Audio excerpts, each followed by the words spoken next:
Hi YouTube, Susan here, and I'd like to welcome you to my kitchen today. I have a quick and easy cookie recipe for you that's perfect for whipping up on a Saturday afternoon, especially when it's raining out. Anyway, it's PB&J Thumbprint Cookies. Who doesn't like PB&J? Peanut butter and jelly, okay?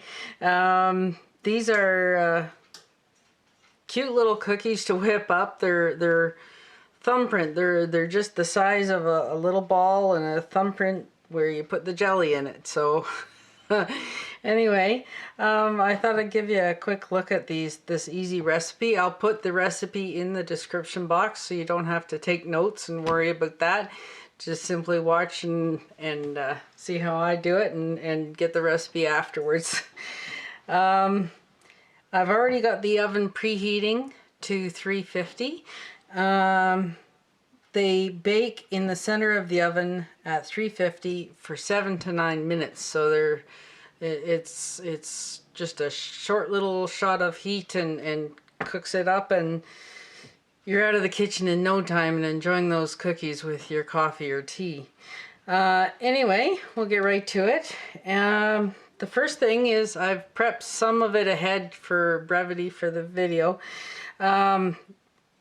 Here I've got 1 cup of all-purpose flour.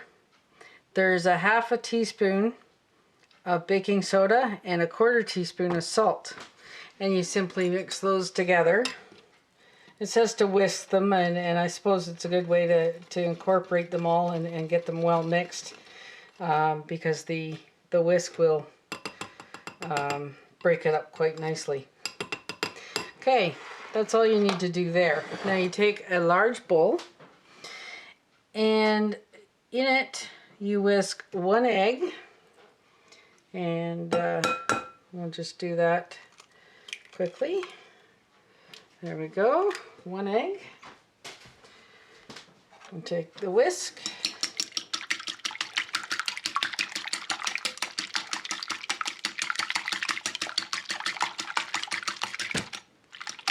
There we go. Now to the egg you add half a cup of brown sugar, which again I've pre-measured just for the sake of getting this finished. Oh, there's my oven is preheated. Okay, get that brown sugar in there.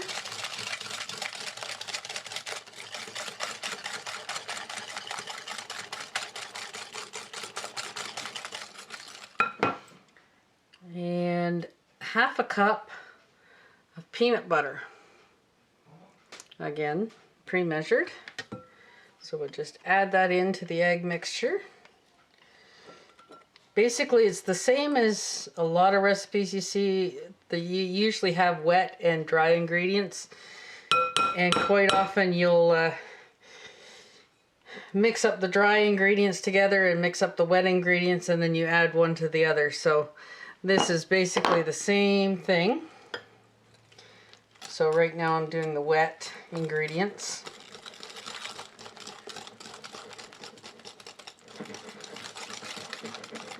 Getting slightly thicker now with the peanut butter in there.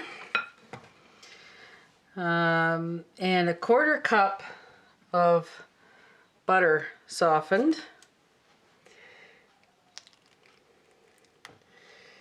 Now that is soft butter. The kitchen's a little warm, so that helps. There we go. And mix that in.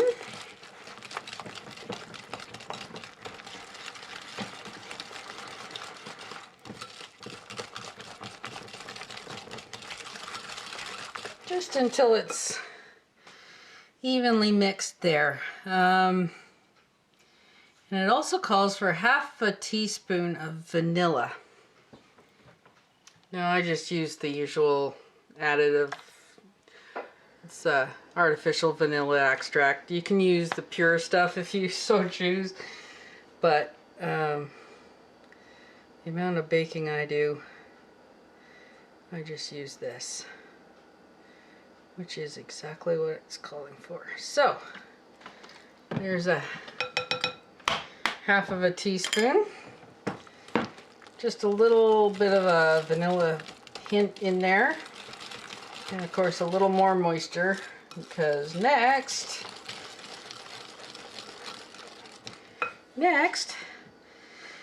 we add in the flour mixture, which we've previously combined.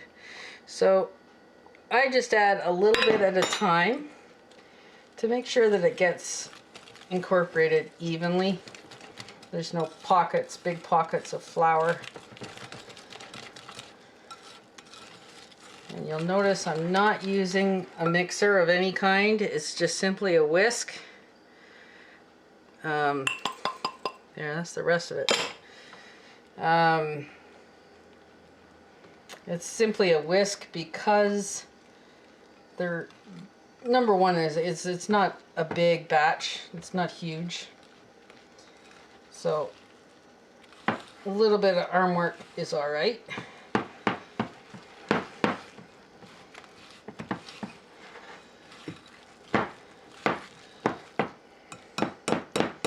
Okay, now what I'm gonna do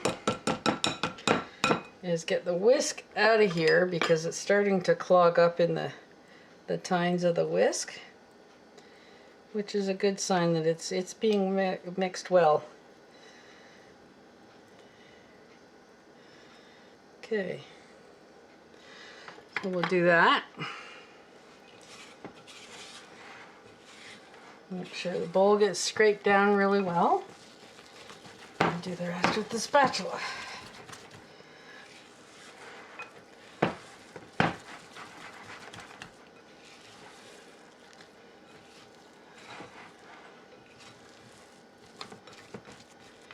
And there we go.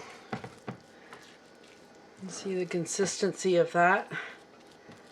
I don't know if you can tell, it's forming up really well. Now, all we do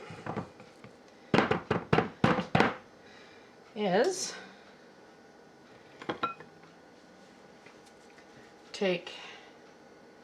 wash our hands. We'll be using our hands to form the balls for the cookies. You take a baking sheet. You take what I call for a tablespoon.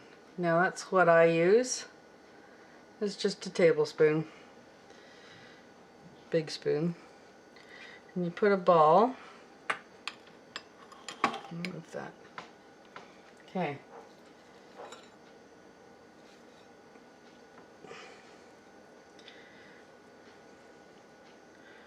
There we go. As I said, this is a very easy recipe just to whip up on an afternoon. And you've got some fresh treats in the house. And I personally have a cookie monster living in my house. I can't tell you how many cookies I bake in this house. Anyway, it's all good. I'd rather make cookies than buy them, to be honest, because I know what's in them. And there's nothing like fresh baked cookies. The store-bought cookies I find now are all stiff and dry and stale tasting, you know. Make it fresh yourself. Oh, nothing better.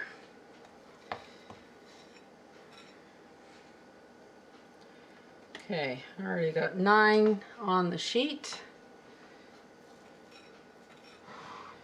This is going to make about 2 dozen of this size. Okay.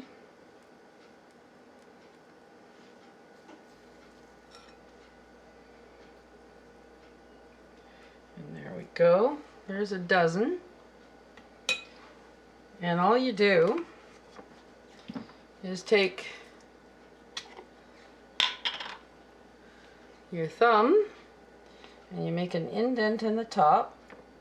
Large indent, it says. Make a deep indent in the center of each ball.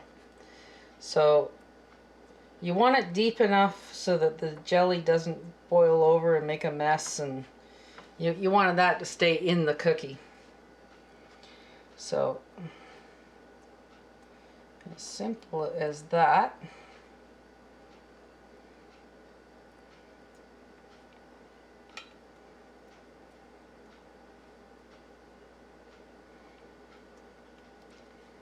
There you go.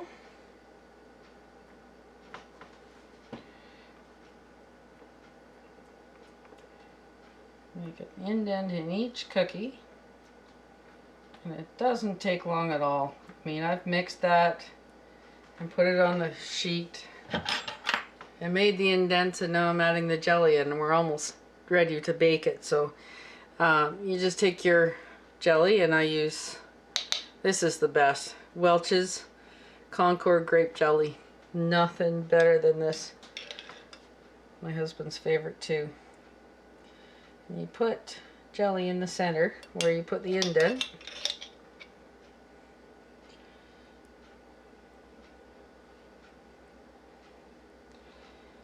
It's like PB&J toast without the worry of having toast. Have it all in a cookie.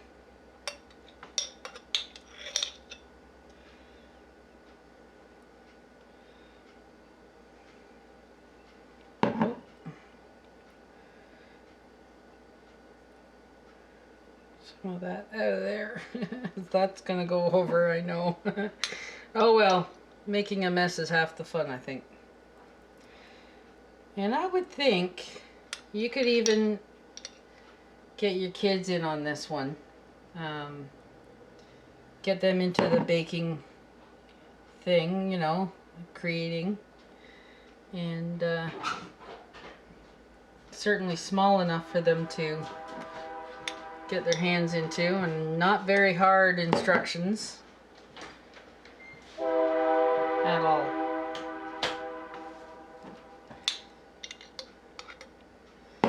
Okay, I'm almost ready here for the oven. And what I'll do is I'll pause this video. You won't notice a thing. You'll just be right back. I'll put these in the oven for 7 to 9 minutes, and I'll be right back with the results. Thanks. And we're back, and I've got my first tray out. I wanted to mention as well, ovens do vary in temperature, so you may have to modify the time by a minute or two here or there. If yours runs hotter, you know, less time, and if it's not as hot as 350, then a little more time. But you simply, like any other cookie recipe, take them off the baking sheet and move them to a wire rack to cool completely. And keep the spatula handy for the Cookie Monster in your house, because I'm sure they'll be trying to steal them hot or not.